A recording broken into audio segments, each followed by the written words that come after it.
기억은 빛처럼 사라지지만 사진은 그 빛의 잔향을 붙잡고, 그리고 어떤 사진은 찍히지 말았어야 했다.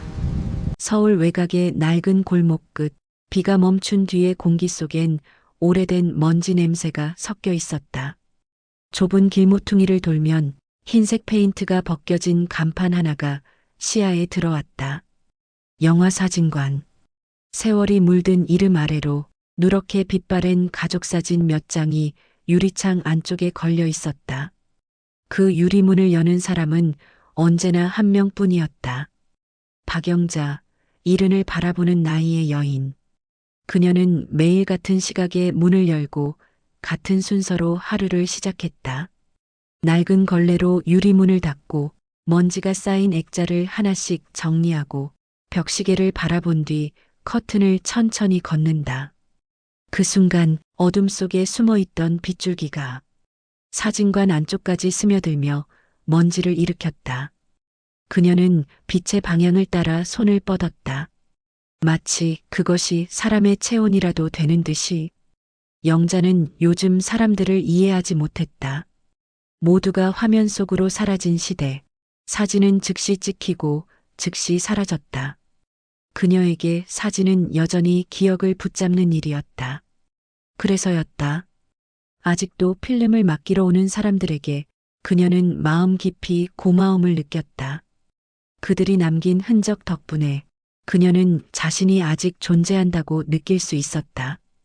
그날도 평소처럼 영자는 작은 봉투 하나를 열었다. 주소는 근처, 이름은 김인수.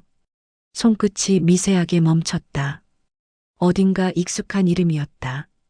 기억 속에 오래된 회색 그림자가 스쳤다. 그녀는 아무 생각 없이 필름을 현상에게 담았다. 붉은 불빛 아래에서 필름이 천천히 움직였다. 사진이 물 위에 떠오를 때마다 공기 중에 화학약품 냄새가 코끝을 찔렀다. 그리고 그 속에서 떠오른 한 장의 그림. 공원 벤치에 앉은 한 남자. 그의 어깨가 약간 기울어져 있었고 빛은 분명 오후였는데 그림자가 세 개였다. 영자는 순간 눈을 찡그렸다. 카메라 결함? 아니면 인화중 노출 오류? 하지만 그녀는 평생 사진관을 운영해 온 사람이었다. 그 어떤 렌즈도 이런 형태의 중첩 그림자를 만들진 않았다. 그림자 하나는 벤치의 다리를 따라 또 하나는 남자의 오른쪽으로 길게 드리워졌고 세 번째 그림자는 그의 뒤편, 숲속으로 향해 있었다. 그녀는 사진을 건져 올리며 눈앞이 이상하게 어두워지는 걸 느꼈다. 암실의 불빛이 순간 깜빡였다. 빛이 꺼지고 다시 켜질 때마다 사진 속 남자의 얼굴이 조금씩 변해 보였다. 숨소리가 귀 안에서 크게 울렸다. 그녀는 필름을 접어 봉투 안으로 밀어 넣었다. 그날 밤 잠을 이루지 못했다. 눈을 감을 때마다 그 벤치와 그림자가 떠올랐다. 이튿날 아침, 비가 살짝 그친 골목 위로 사람 하나의 그림자가 길게 드리워졌다. 사진관 문이 열리며 종소리가 울렸다. 딩동.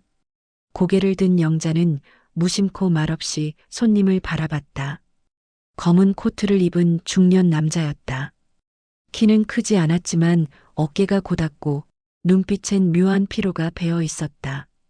혹시 어제 김인수 이름으로 필름 찾으러 온 사람 없었습니까? 그녀는 놀란 표정으로 손을 멈췄다. 그걸 어떻게 아세요?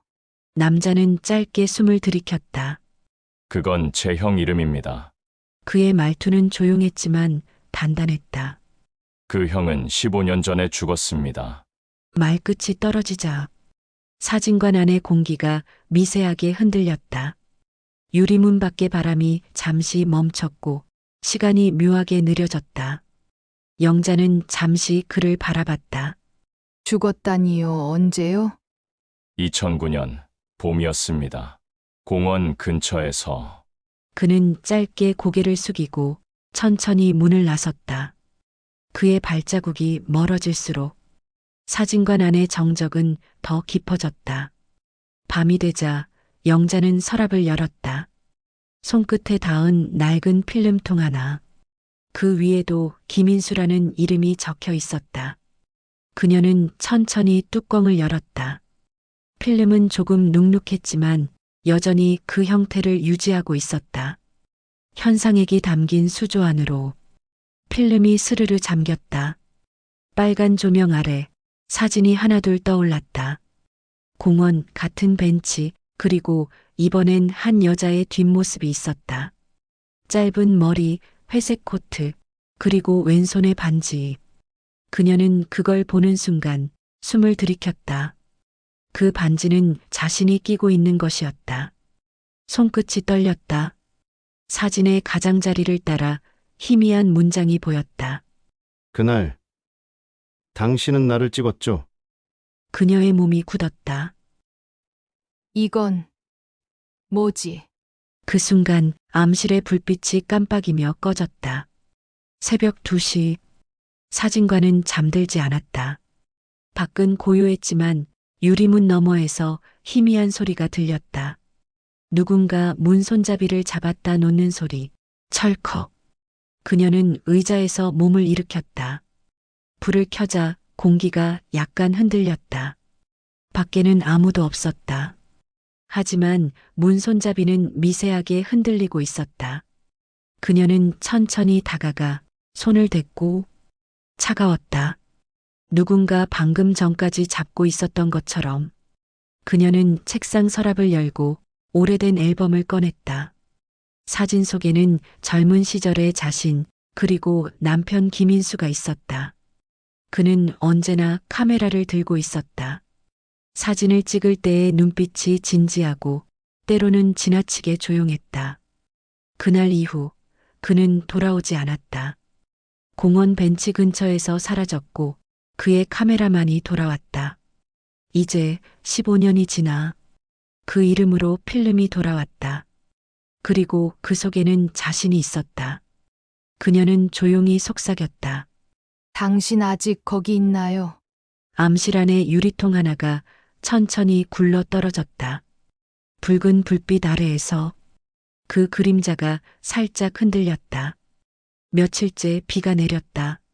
사진관 앞 도로의 아스팔트는 번들거렸고 골목 끝 가로등 불빛은 빗물에 젖어 금빛으로 번졌다.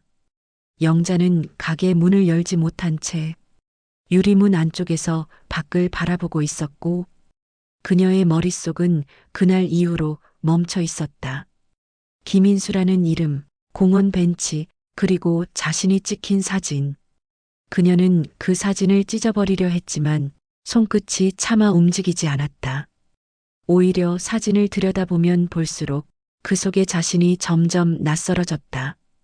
그건 자신이 아닌 어딘가 그녀를 흉내내는 또 다른 사람처럼 보였고 밤이 깊을수록 암실의 불빛이 자주 깜빡였다. 마치 누군가 그 불을 건드리는 듯했다. 현상대 위에 올려둔 필름이 스스로 움직이는 듯한 착각이 들었다. 그녀는 문득 속삭였다. 김인수 당신이 이걸 찍은 거예요? 대답은 없었다. 다만 수조 속 현상에게 물결이 아주 미세하게 흔들렸다. 비가 그친 오후 종소리가 다시 울렸다. 그녀는 놀란 듯 고개를 들었다. 사진관 문 앞엔 며칠 전에 그 남자가 서 있었다. 검은 코트는 젖어 있었고 그의 손에는 낡은 카메라가 들려 있었다. 또 오셨네요. 그녀의 목소리는 낮게 깔려 있었다. 남자는 가만히 고개를 끄덕였다. 그날 형의 물건을 찾으러 왔는데 필름 중 일부가 빠져 있었습니다. 그의 시선이 카운터 위를 천천히 훑었다. 어젯밤 혹시 누가 다녀갔습니까? 그녀는 순간 숨을 멈췄다. 무슨 말씀이세요? 사진이 바뀌어 있었습니다. 현상지 안의 형 모습이. 어제 본 것과 달랐어요. 그는 말없이 카메라를 꺼냈다. 그 속에는 오래된 필름이 감겨 있었다. 이건 형이 마지막으로 찍은 겁니다. 그날 공원에서. 영자는 그의 손을 바라봤다. 손끝이 떨리고 있었다. 그리고 그 떨림이 묘하게 자신의 기억과 겹쳐졌다. 그날 밤 영자는 사진관 안을 샅샅이 뒤졌다. 김인수 이름으로 맡긴 봉투 3개가 사라져 있었다. 서랍에는 단 하나의 사진만 남아 있었다. 그것은 그녀의 뒷모습이 아니라 사진관 문 앞에 서 있는 자신의 전신이었다. 창밖의 가로등 빛이 그녀의 어깨를 스치고 있었다. 그건 누군가 방금 찍은 사진처럼 생생했다. 그녀는 창문을 열어 골목을 내다봤다. 비는 멎었지만 도로 위엔 아직 물이 반짝였다. 그녀는 숨을 고르며 문을 잠갔다. 그러나 그 순간 암실 문이 살짝 열려 있었다. 빨간 불빛이 새어나오고 있었다. 조심스레 문을 열자 바닥 위엔 젖은 사진 한 장이 떨어져 있었다. 그녀는 그것을 주워들었다. 공원 벤치, 그리고 자신이 서 있던 자리 뒤편, 희미하게 검은 코트의 남자가 서 있었고, 그 남자의 얼굴은 보이지 않았다. 이튿날 새벽 영자는 더 이상 견딜 수 없었다. 암실에 붉은 빛을 켜고 모든 필름을 꺼내기 시작했다. 현상액, 인화지, 건조대. 그녀는 숨도 쉬지 않은 채 손을 움직였다. 사진 하나, 2개, 3개. 그 모든 사진에는 공통점이 있었다. 항상 같은 장소, 같은 벤치, 그리고 멀리 숲속 어둠 속에 서 있는 한 사람의 그림자. 그림자의 방향은 점점 가까워지고 있었다. 가장 마지막 사진 속 그림자는 벤치 바로 앞에 서 있었다. 그녀는 그 사진을 떨어뜨렸다. 눈앞이 아득하게 흔들렸다. 현상액이 손등을 적시고 붉은 물이 천천히 바닥을 타고 흘러내렸다. 이건 당신이 아니야. 그녀는 속삭였다. 하지만 그 순간 암실 안의 형광등이 폭발하듯 꺼졌다. 어둠 속에서 사진 위로 미세한 빛이 번쩍였다. 사진관에 전화기가 울린 건 그로부터 이틀 뒤였다. 오랜만의 소리에 그녀는 놀라 수화기를 들었다. 여보세요? 아무 대답이 없었다. 대신 희미한 숨소리가 들렸다. 그녀는 다시 물었다. 누구세요? 숨소리는 점점 가까워졌다. 그녀는 천천히 수화기를 내려놓았다.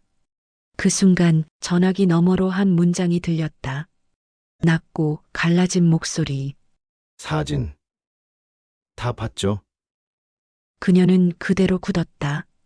수화기가 손에서 떨어져 탁자 위에 부딪혔다. 전화선이 흔들렸고 그 소리가 마치 누군가 웃는 것처럼 들렸다. 그날 밤 영자는 결국 사진관 문을 나섰고 손에는 한 장의 사진을 쥐고 있었다. 사진 속 공원으로 향하는 길, 그녀는 발걸음을 멈출 수 없었다. 공원 입구엔 낙엽이 쌓여 있었고 벤치 옆에는 오래된 가로등이 불빛을 흘리고 있었다. 그녀는 벤치 앞에 섰다. 바람이 불었다. 사진 속 장면과 완벽히 같았다. 벤치, 그림자, 그리고 어둠. 그녀는 조용히 속삭였다. 당신이 여기 있네요. 그 순간 등 뒤에서 무언가의 발소리가 들렸다. 천천히, 규칙적으로. 그녀는 돌아보지 못했다. 눈을 감았다. 그리고 사진 속 그림자가 그녀의 발끝에 닿았다. 그날 이후 사진관은 다시 열리지 않았다. 골목의 이웃들은 며칠째 문이 닫혀 있는 걸 이상하게 여겼다. 하지만 영자는 안에 있었다. 불 꺼진 암실 안, 그녀는 어둠 속에서 한 장의 사진만을 바라보고 있었다. 사진 속 공원 벤치, 그 앞에 선 자신의 모습, 그리고 그 뒤 서 있는 그림자의 형체가 조금씩 선명해지고 있었다. 남자의 코트 주름, 손의 위치, 몸의 방향까지. 그건 죽은 남편 김인수였다. 그녀는 입술을 깨물었다. 당신이 찍은 거였어요? 답은 없었다. 하지만 사진 속의 그림자가 아주 미세하게 흔들렸다. 빛도 바람도 없는데 그림자가 살아 움직이는 듯했다. 그녀는 무릎 위에서 사진을 떨어뜨렸다. 그 사진이 바닥에 닿는 순간 전화벨이 울렸다. 그녀는 천천히 수화기를 들었다. 여보세요. 한참 동안 아무 소리도 들리지 않았다. 그녀는 귀를 가까이 댔다. 그때 아주 낯익은 숨소리가 들렸다. 낮고 느리고 기억 속 어디선가 들었던 리듬. 영자야, 그녀의 심장이 멎었다. 그 목소리 남편이었다. 15년 전 마지막으로 들었던 바로 그 음성. 그녀는 말을 잇지 못했다. 숨소리만이 이어졌다. 왜 그랬어? 목소리는 점점 낮아졌다. 수화기 너머에서 무언가 끊어지는 소리, 그리고 다시 정적. 그녀는 천천히 수화기를 내려놓았고 손끝이 차가웠다. 벽시계 초침 소리가 커졌다. 틱, 틱, 틱. 시간이 아닌 심장이 울리는 소리 같았다. 그녀는 서랍을 뒤졌다. 그동안 맡겨온 고객 명부, 필름 영수증, 그리고 오래된 납품 대장을 꺼냈다. 종이엔 수많은 이름들이 빼곡히 적혀 있었다. 그중 몇몇 이름에는 작은 붉은 표시가 있었다. 그녀는 눈썹을 찌푸렸다. 김인수, 그 아래엔 또 다른 이름이 있었다. 박영자. 심장이 덜컥 내려앉았다. 그녀는 다른 장부를 펼쳤다. 같은 표시, 그리고 날짜, 모두 같은 날이었다. 2009년 4월 18일. 그날은 남편이 사라진 날이었다. 그녀는 무릎 위에 장부를 올려놓고 손으로 페이지를 쓸었다. 빨간 잉크가 손끝에 묻었다. 내가 찍은 거였나? 그녀의 눈이 흔들렸다. 사진 속의 그림자는 결국 그녀 자신이었을지도 몰랐다. 그녀는 다시 암실로 향했다. 이번엔 사진을 찍기 위한 게 아니었다. 진실을 확인하기 위한 자리였다. 수조 안에 남은 현상액이 탁하게 흐려 있었다. 그녀는 그것을 천천히 저었다. 물 위에 비친 자신의 얼굴이 일그러졌다. 빛이 흔들리며 마치 다른 누군가의 얼굴처럼 겹쳐졌다. 그녀는 손을 담갔다. 차가운 물속에서 무언가 단단한 것이 손끝에 걸렸다. 꺼내보니 오래된 필름통이었다. 뚜껑엔 희미한 손글씨가 남아 있었다. 마지막 필름. 그녀는 숨을 고르고 뚜껑을 열었다. 안에는 반쯤 현상된 사진이 들어 있었다. 그 사진 속에는 암실 안에서 현상액을 들여다보는 자신이 있었다. 그녀는 그대로 주저앉았다. 사진이 그녀를 찍고 있었다. 누군가 지금 이 순간을 찍고 있었다. 밤이 되었다. 비가 다시 내렸다. 유리문 밖 가로등이 깜빡이며 불빛을 뿜었다. 그녀는 조용히 의자에 앉아 암실 쪽을 바라봤다. 바닥엔 사진이 널려 있었고 그 위엔 남편의 얼굴, 그리고 자신의 뒷모습이 겹쳐 있었다. 문득 유리문에 무언가가 비쳤다. 어깨, 팔, 고개에 사람의 그림자였다. 그녀는 눈을 떴다. 그림자는 문 앞에 멈춰 있었다. 밖은 비, 안은 정적. 문 손잡이가 천천히 움직였다. 그녀는 손을 내밀어 걸쇠를 잠갔다. 그러나 안쪽에서 문이 흔들렸다. 그녀는 뒷걸음질 쳤고 빗물이 문틈으로 스며들며 바닥을 적셨다. 그녀는 암실의 불빛을 향해 돌아섰다. 빨간 빛이 깜빡이고 있었다. 그 안에서 누군가 서 있었다. 그림자였다. 사진 속 남편의 형체와 똑같았다. 그녀는 입을 열지 못했다. 그림자가 천천히, 아주 천천히 그녀를 향해 고개를 들었다. 새벽의 공기는 유리처럼 차가웠다. 암실 안은 여전히 붉은 빛에 잠겨 있었다. 영자는 바닥에 흩어진 사진들을 천천히 모았다. 그 위엔 자신과 남편의 얼굴이 번갈아 겹쳐 있었다. 빛이 닿을 때마다 표정이 미묘하게 바뀌었다. 그녀는 가장 마지막에 남은 필름통 하나를 손에 쥐었다. 뚜껑엔 희미하게 새겨진 글씨. 끝내야 할 장면. 그녀는 손끝으로 그 글자를 더듬었다. 그리고 천천히 수조 안으로 필름을 담갔다. 붉은 물결이 일었다. 사진이 천천히 떠오르며 모습을 드러냈다. 그 속엔 자신이 벤치에 앉아 남편을 바라보는 장면이 있었다. 남편의 얼굴은 흐릿했고 그의 손엔 카메라가 들려 있었다. 그리고 그 렌즈 안에 자신이 있었다. 영자는 그 순간 깨달았다. 이 모든 필름의 시작은 자신이었다. 기억이 천천히 되살아났다. 그날 공원에서 남편은 그녀를 찍고 있었다. 햇빛은 부드러웠고 벤치엔 그림자가 길게 드리워졌다. 그녀는 미소를 지었고 남편은 말없이 셔터를 눌렀다. 그리고 그녀의 손에 들린 카메라 셔터가 동시에 눌렸다. 두 개의 렌즈가 서로를 향한 순간이었다. 남편은 고개를 들지 않았다. 그날 이후 그는 사라졌고 남은 것은 그녀의 사진뿐이었다. 그녀는 숨을 고르며 속삭였다. 당신도 나를 찍었고, 나도 당신을 찍었어. 그래서 우린 둘 다 이 안에 남은 거야. 그녀의 손끝에서 사진이 흘러내렸다. 바닥 위의 물결에 남편의 얼굴이 흐트러졌다. 그리고 붉은 조명 아래 그의 그림자가 서서히 사라졌다. 사진관의 불이 모두 꺼진 밤. 바깥은 폭우였다.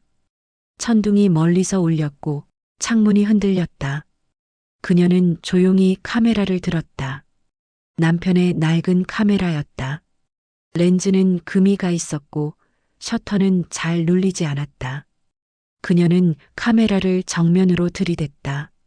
렌즈 너머 유리문 앞에 그림자가 서 있었고 그림자는 천천히 가까워졌다. 그녀는 손가락을 셔터 위에 올렸다. 눈을 감았다. 찰칵. 플래시의 섬광이 어둠을 찢었다. 그 순간 그림자는 사라졌다. 문 앞에는 아무도 없었다. 남편의 그림자도 그녀의 그림자도 오직 셔터 소리의 잔향만이 남았다. 비가 그치고 새벽 햇살이 골목 끝을 비쳤다. 사진관 유리문엔 물방울 자국이 남아 있었다. 그리고 문 안쪽 탁자 위에는 한 장의 사진이 놓여 있었다. 사진 속에는 빈 의자와 벤치가 있었다. 아무도 없었다. 그녀도 그의 그림자도 오직 공원의 바람만이 사진 속에서 흐르고 있었다. 유리문이 살짝 열리며 바람이 들어왔다. 탁자 위의 사진이 천천히 뒤집혔다. 뒷면엔 짧은 글씨가 있었다. 당신은 잘 찍었어요. 그녀의 목소리가 공기 속에서 희미하게 남았다. 이제 현상은 끝났어요. 그 말과 함께 사진관의 불빛이 천천히 꺼졌다. 몇 주 뒤 사람들은 다시 그 골목을 지나갔다. 사진관 문은 닫혀 있었고 안엔 아무것도 남아있지 않았다. 유리창에는 먼지가 쌓였지만 그 속에 한 장의 사진이 걸려 있었다. 흑백의 풍경, 공원 벤치, 그리고 빛이 스쳐간 흔적. 그 사진을 본 사람들은 말했다. 이 사진 참 이상하게 따뜻하네. 아무도 몰랐다. 그곳에 남은 건 한 여인의 마지막 현상이었다는 걸.